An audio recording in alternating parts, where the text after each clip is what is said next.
Oi, pessoal, tudo bem? Sou Letícia, sou estudante de odontologia da FORP e hoje o estudo é sobre princípios básicos das cirurgias para a instalação de implantes.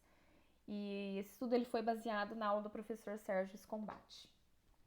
Bom, a cirurgia para a instalação de implantes, a gente tem que ter um acesso ao osso para a realização das perfurações e para a inserção dos implantes.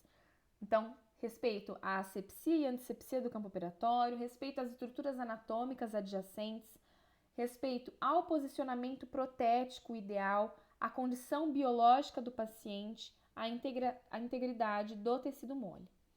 Então, alguns requisitos prévios: anamnese, exame clínico, exame por imagem, moldagem de estudo, guia radiográfico, guia cirúrgico, planejamento protético, orientações ao paciente e consentimento por escrito. Com relação à medicação, o protocolo pré-operatório, então a gente tem a utilização de ansiolíticos para deixar o paciente mais calmo e da profilaxia antibiótica se necessário, tá? Ansiolítico e profilaxia antibiótica se necessário. Com relação aos ansiolíticos, então clonazepam, 0,25 mg, um comprimido 10 minutos antes da cirurgia. O clonazepam, meio miligrama, um comprimido 1-2 horas antes do procedimento. Isso se o paciente já faz o uso desse medicamento. Com relação à profilaxia antibiótica, se necessário, então geralmente é necessária quando vai ser usado um biomaterial, substituto ósseo e membrana. E nós temos como opções a amoxicilina mais o ácido clavulânico, 875 mg, de 12 em 12 horas, por 11 dias, iniciando 24 horas antes da cirurgia. E clindamicina, 300 mg, de 8 em 8 horas, por 11 dias, iniciando 24 horas antes da cirurgia.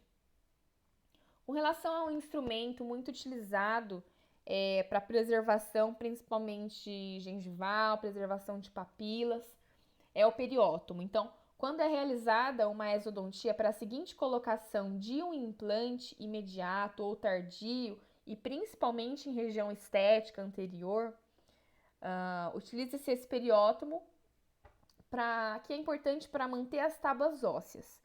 A gente tinha abordado agora há pouco no estudo da professora Daniela que quando eu faço uma cirurgia com retalho, na verdade, assim, logo que eu extraio o meu dente, vai haver uma reabsorção ali daquele volume ósseo. E a espessura da tábua vestibular, ela geralmente é menor do que a tábua palatina ou lingual. Quando eu faço uma cirurgia com retalho, a reabsorção do osso vestibular, ela é muito maior em comparação de quando eu não faço uma cirurgia com retalho. Tá? Então, esse instrumento ele é utilizado para fazer uma exodontia delicada, menos traumática e sem retalhos. Cada vez que eu faço retalho, há uma pequena indução de reabsorção da tábua óssea, principalmente vestibular, sendo muito desfavorável em região anterior. O periótomo realiza a incisão ao redor do sulco gengival, fazendo uma luxação delicadamente no ligamento periodontal sem fraturar essa tábua óssea. E em seguida, apenas com o fórceps ou com o alveolótomo, a gente consegue extrair o dente. Então é importante saber que nesses casos a gente não pode fazer força nem para vestibular, nem para palatina, sabe, naqueles movimentos vestíbulo palatino, e nunca realizar a manobra de Chompré, porque isso vai causar a fratura das tábuas ósseas. Aqui é um caso clínico, então a presença de mucosa queratinizada, de uma boa tábua óssea vestibular, palatina, principalmente vestibular e apical, visto por tomografia, isso, e gengiva saudável. Mas esse dente ele estava com indicação de extração. O uso do periótomo, preservando a integridade dos tecidos ósseos e mole, foi utilizado, e a preservação do alvéolo deve acontecer com a colocação de biomateriais, com a instalação do implante. Então, nesse caso, foi feito uso de biomateriais durante a cirurgia. Então, utilizou o periótomo, removeu o dente, colocou o implante, colocou o biomaterial, tá? A posição do implante imediato é essencial porque a sua posição de travamento é no cíngulo, deixando um gap ou um espaço ao redor do implante. Principalmente, esse gap fica na vestibular. Se esse implante encostar na tábua óssea vestibular, a reabsorção vai aumentar. Então, nesse gap formado, foi colocado hidroxiapatita em pasta, porém, outros biomateriais também pode ser uma opção, sendo que um fator importante a considerar é que ele tem que ter uma reabsorção lenta, auxiliando no reparo ósseo e mantendo a tábua óssea vestibular com mínima reabsorção, tá? Aqui a gente tem o extrator dentário, que é esse instrumento. Primeiro a gente tem que fazer uma moldagem com o silicone para ter apoio nos dentes vizinhos. Preparo da raiz com uma broca, sindesmotomia ao redor dessa raiz. E aí com um cabo de aço, ele vai ficar ligado ao tracionador e na raiz do dente. E a gente vai fazendo um movimento rotatório, giratório com esse instrumento, e ele vai tracionando, puxando o dente por meio desse cabo de aço ao longo do longo eixo da raiz, sem risco de fraturar a tábua óssea, tá? Aqui então, ritual para cirurgia para implantes e montagem da mesa auxiliar. Correta antisepsia das mãos, antebraços, do operador com sabão desgermante, colocação do avental, colocação de luvas esterilizadas, montagem da mesa cirúrgica, antisepsia do paciente, colocação dos campos cirúrgicos do paciente, antisepsia do auxiliar, colocação de avental e luvas pelo auxiliar. Aqui a gente tem a montagem de mesa auxiliar, 1 para implantes e a mesa auxiliar 2 também para os implantes. Então, são 2 mesas que devem ter esses tipos de instrumentos, tá? Que eu não vou falar um por um, mas é só para deixar registrado. Com relação à anestesia, então, preferência por técnicas de bloqueio nervoso troncular, complementação por infiltrativas, principalmente para conter, para haver uma hemostasia, tá? Técnica cirúrgica, então, com relação à incisão, o objetivo é criar um campo operatório, um campo cirúrgico com visibilidade, evitar incisões irregulares, conhecimento anatômico e vascular, bom suprimento sanguíneo, integridade do periósteo e bordas íntegras para facilitar a sutura. Considerações nas incisões para implantodontia. Então, a incisão sobre o rebordo edêntulo, fatores a serem considerados, incisão sulcular e incisão vertical. Bom, a incisão sobre o rebordo edêntulo, sem dente, a gente vai falar uma por uma. Ela pode ser no centro do rebordo, desviado para lingual, desviado para vestibular. Fatores que devem ser considerados, então, a presença de mucosa queratinizada. Lembrando que em alguns casos é interessante fazer esse aumento da mucosa queratinizada antes da colocação do implante. Estética, então, evitar fazer incisões relaxantes, principalmente na região anterior. Técnicas cirúrgicas associadas com relação ao uso de enxertos. Incisão sucular, então a lâmina no sulco gengival acompanha o contorno da margem gengival. E o uso e extensão da incisão sobre o rebordo para áreas dentadas. Incisão vertical, que é a relaxante, então lâmina e incisão das mucosas queratinizada e alveolar de apical para incisal. Nunca terminar essa incisão do centro da face vestibular do dente ou na papila interdental e sempre que necessitar faz o uso dessas relaxantes, tá? Mas o ideal é que a gente não faça, principalmente em áreas estéticas e para preservar tecido ósseo. Aqui, então, a gente tem a incisão, que é essa incisão que aqui a gente está falando, do rebordo totalmente edêntulo. Meu Deus. Incisão, então, sobre o rebordo totalmente edêntulo. Essa aqui originalmente era feita uma incisão na linha mucogengival. A linha mucogengival é que separa, né, quando a gente tem dentes, a mucosa daqui do rebordo da mucosa alveolar. Bom, utilizada, nesse caso, no protocolo de Brånemark, antigamente. Então, ela mantém a linha de incisão à distância dos implantes, só que tem um problema de formação de edema e pontos de equimose.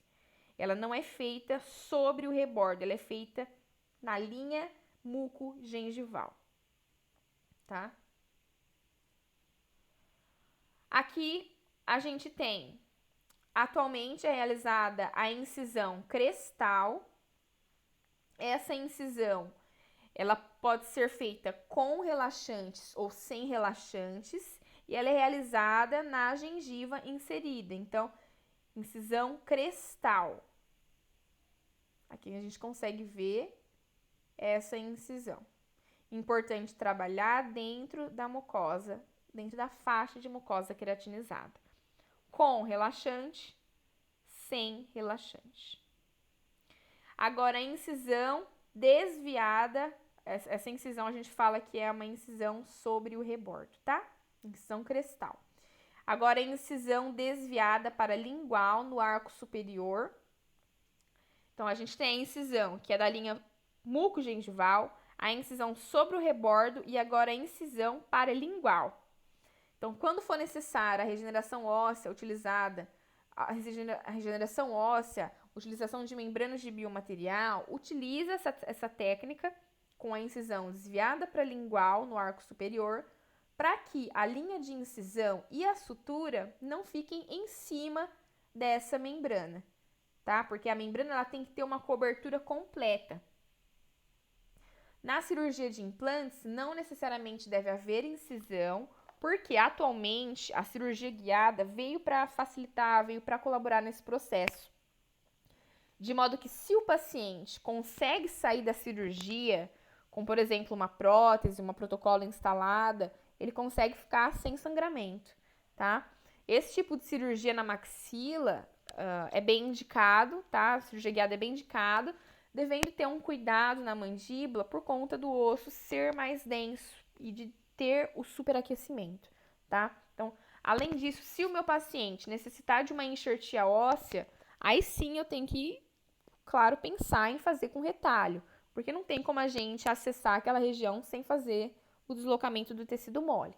Mas aqui são algumas características no arco totalmente desdentado de incisões que podem ser realizadas. Então, incisão na linha mucogengival, só que tem o problema de ter edema e equimose. Incisão em cima do rebordo, então, que é a incisão crestal. Pode ser feita com ou sem relaxante. Trabalhamos sempre dentro da mucosa, dentro da faixa de mucosa queratinizada e incisão desviada para lingual, tá? Quando a gente tem que usar um biomaterial, utilizar alguma membrana para que ela fique bem coberta. Agora, uma incisão no rebordo parcialmente edêntulo. Então, o paciente tem alguns dentes ainda na cavidade. No planejamento dessa incisão, a gente tem que considerar alguns fatores. O número de implantes a serem instalados, presença de dentes vizinhos, estética, necessidade de procedimentos regenerativos, necessidades de enxertos mucogengivais.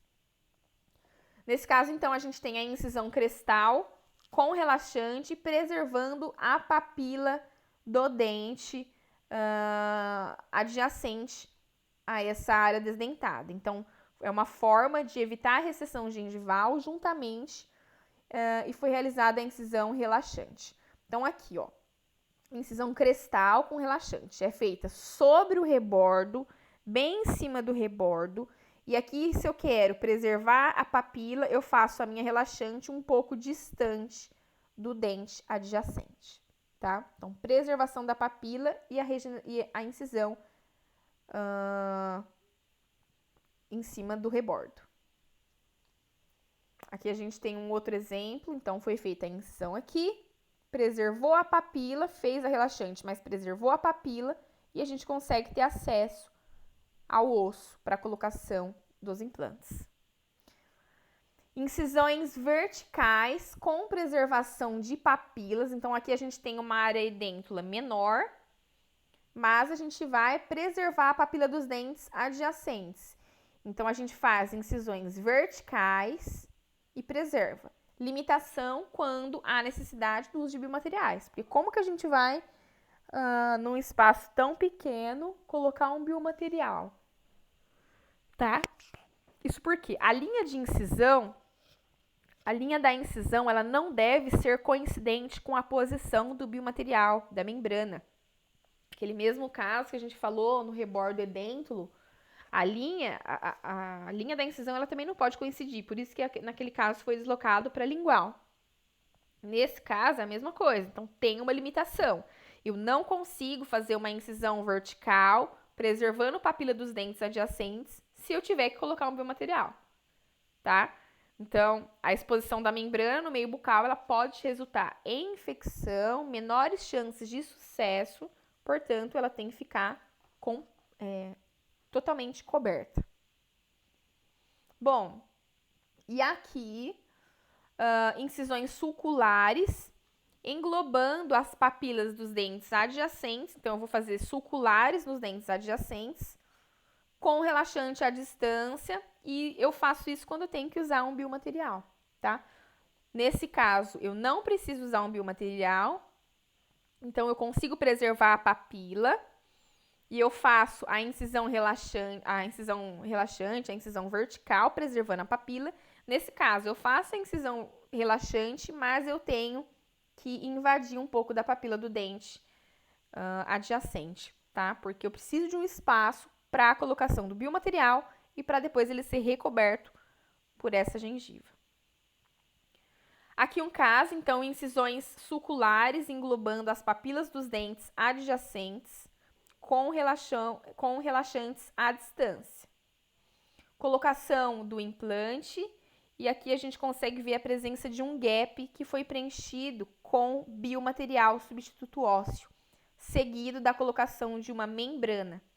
Foi realizada sutura sem que a membrana ficasse exposta ao meio bucal. E esse retalho, do caso, ele foi dividido, tá? Esse retalho dividido, ele é importante para fazer o seu tracionamento coronal. Como que funciona esse retalho dividido nesse caso? Aqui, para eu conseguir o retalho dividido, na região mais próxima do dente, a gente tem que deixar um pouco de periósteo. E na parte mais apical, eu faço o descolamento para o tecido ter mobilidade, tá? Aqui, um outro caso, então, incisão na crista do rebordo. Incisões intrasulculares e relaxantes também à distância. Nesse caso, foram colocados 2 implantes e enxertos ósseos, juntamente com membrana, sendo posteriormente realizada a sutura. Então, nesses 2 casos que eu apresentei, são referentes às incisões sulculares, englobando as papilas dos dentes adjacentes e com as incisões relaxantes verticais à distância. Percebam que a gente tem que entender qual é o objetivo daquela cirurgia. Porque quando eu sei disso, eu sei que tipo de incisão que eu vou fazer, né? Eu não posso chegar lá e falar, vou fazer esse tipo aqui e vou colocar o biomaterial aqui. Como? Como que você vai conseguir fechar isso? Não tem como. Então, eu tenho que saber qual o objetivo da minha cirurgia, o que eu vou fazer, para depois eu decidir qual a melhor incisão a ser realizada. Com relação aos tipos de retalho, a gente tem o retalho total, que é também chamado de retalho mucoperiósteo, mucoperiosteal. Ele é um retalho deslocado, em que a gente vai expor totalmente o tecido ósseo. Ele não possui, não deve ser feito nenhum tracionamento. Bom, é muito utilizado quando a gente vai fazer, por exemplo, uma osteotomia, uma osteoplastia, quando vai fazer um aumento de coroa clínica, protético, ou para correção do sorriso gengival. Ou mesmo quando a gente for fazer exodontias e cirurgias periodontais, em que o objetivo é a raspagem, o alisamento radicular para remoção do biofilme das bolsas profundas. Então, nesse caso, a gente faz o retalho total. A gente tem que deslocar tudo, remover o periósteo. O retalho misto, ele é dividido, então, próxima à porção coronal e total próxima à porção do ápice.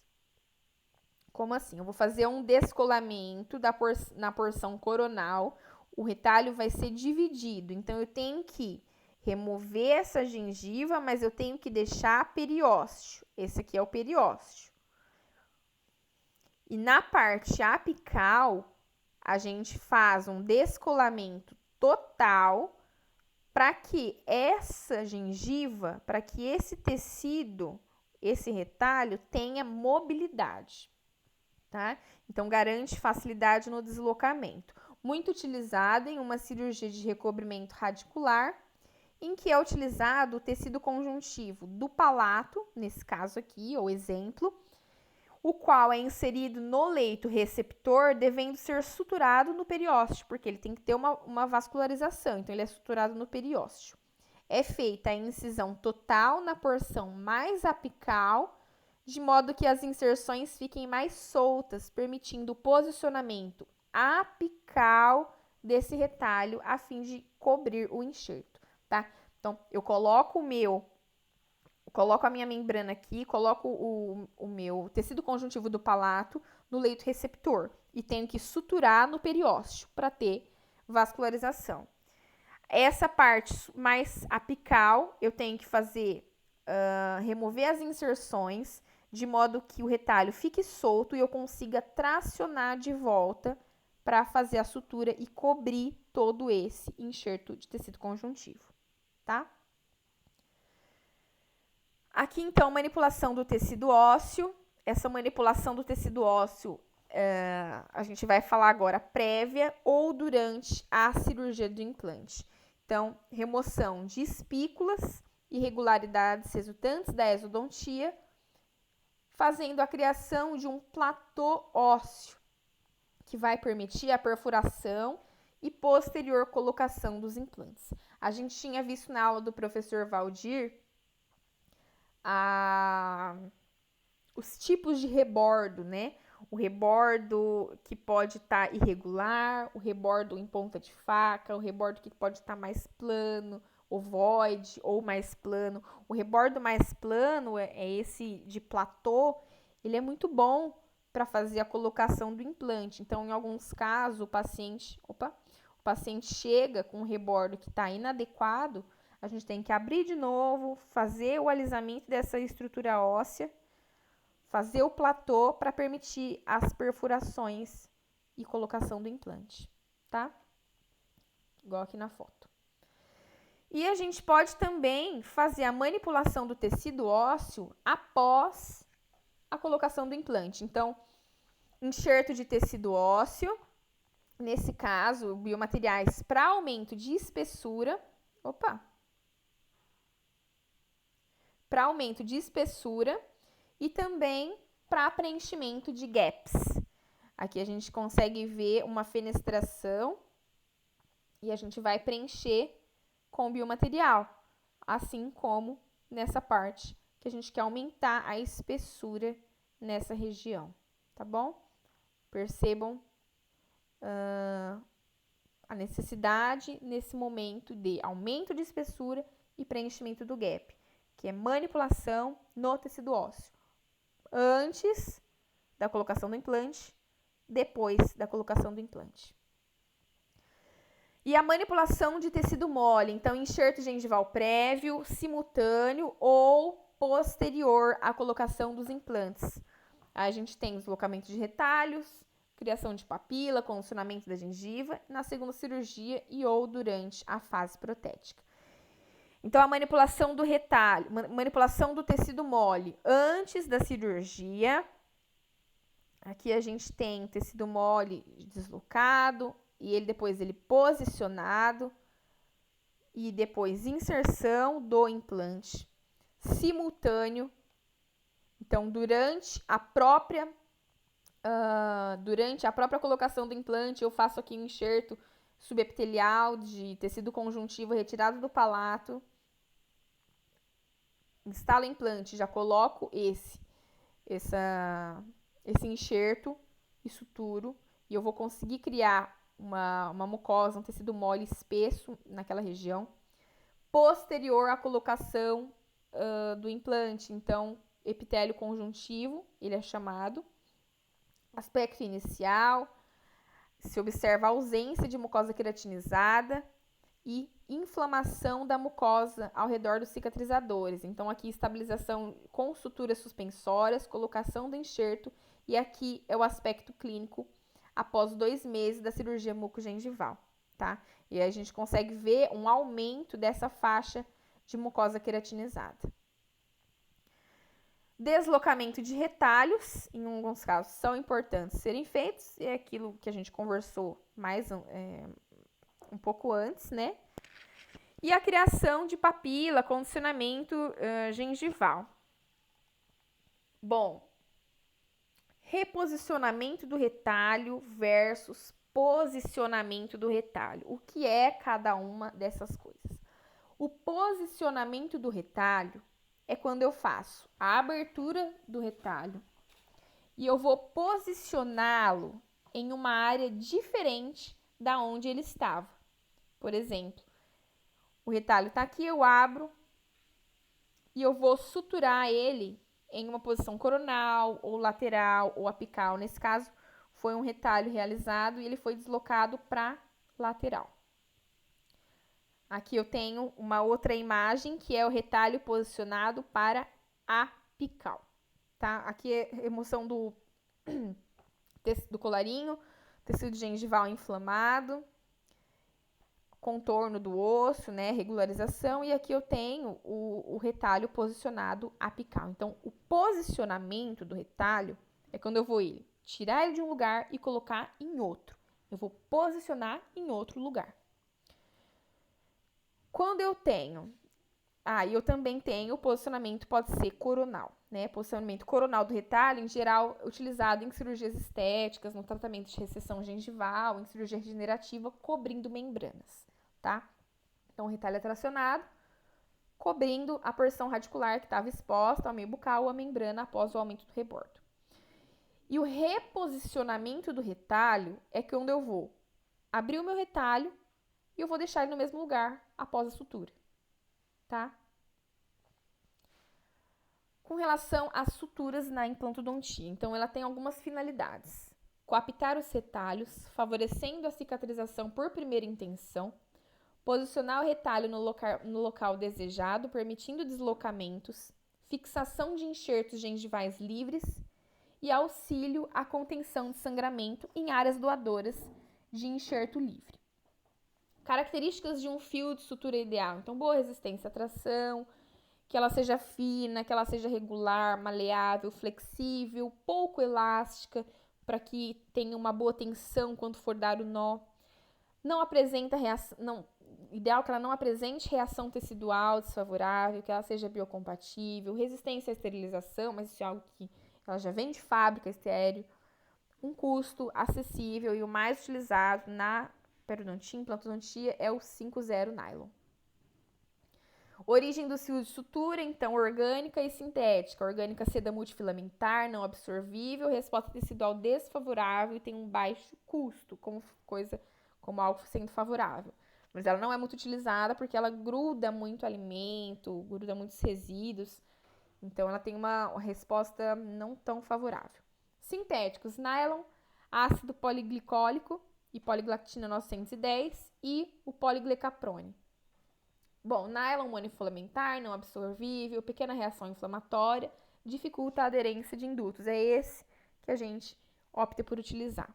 Esses outros dois, multifilamentar, absorvível, pequena resposta inflamatória, mas ele tem um alto custo.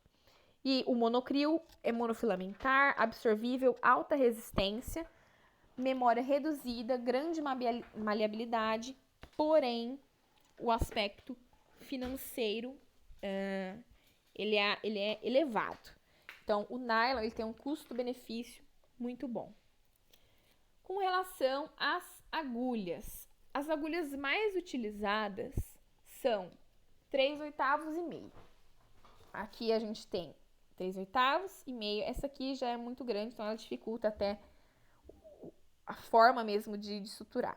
Aqui a gente tem algumas informações de tipo de corte cônico, mas não é tão relevante a gente saber disso. Agulha de corte convencional, agulha de corte invertido. E aqui eu já vou partir para os tipos de sutura em implantodontia. A gente tem sutura em ponto simples, que é bem visível, bem didático isso aqui, então não tem muito o que explicar, então ponto simples. Sutura de colchoeiro, colchoeiro vertical forçada apicalmente e essa forçada coronalmente. Bom, quando a gente faz esse tipo de sutura de colchoeiro, reparem, a gente está inserindo a agulha da parte mais superior para apical, a gente puxa e entra de mais superior para apical também e a gente fecha. Então, essa é uma sutura vertical de colchoeiro forçada apicalmente. A gente entra com ela na porção mais próxima da margem gengival. E a gente vai em direção apical, dá a volta, entra aqui na parte mais próxima da margem e sai na parte mais apical e dá o nó. Essa daqui, sutura de colchoeiro vertical forçada coronalmente, a gente vai entrar com ela por apical, subir para a parte mais próxima da margem. A gente vai lá do outro lado e vai de apical também para coronal e sutura. Essas são algumas diferenças. Então, uma vai de cima, uma começa de cima para baixo, a outra começa de baixo para cima. Essa é a sutura de colchoeiro. A suspensória, a gente vai passar ela para um lado, para o outro, ir do outro lado, contornar o dente, entra, volta e a gente vai suturar aqui na onde a gente começou. Sutura suspensória, variação por lingual, a mesma coisa, mas ela é por lingual, tá? Então, vai de um lado, ó, de um lado para o outro, volta, passa aqui, vai passar pela gengiva, entrando, vai voltar. Na sequência, você vai pelo outro lado, de novo, vai voltar. Você vai contornar o fio e vai suturar aqui, onde começou, tá? Lá na onde começou. Com relação à sutura contínua, nós entramos, fechamos. Em seguida, entramos aqui. Deixa eu vir mais perto. Opa, pera aí. Entramos com a agulha e vamos fazer um ponto simples. Na sequência, a gente entra com ela, passa de um lado, entra de dentro para fora, contorna, entra de dentro para fora. E a gente vai fazendo isso até que seja fechado. E aqui a gente faz um ponto simples e corta, tá? É complicado, assim, explicar por imagens, mas é isso que acontece. A gente tem que ver imagens para a gente entender como é que faz a sutura. É complicado eu explicar exatamente a forma com que é feita, mas eu espero que tenha sido compreensível. Espero que vocês tenham gostado de estudar. E é isso. Muito obrigada.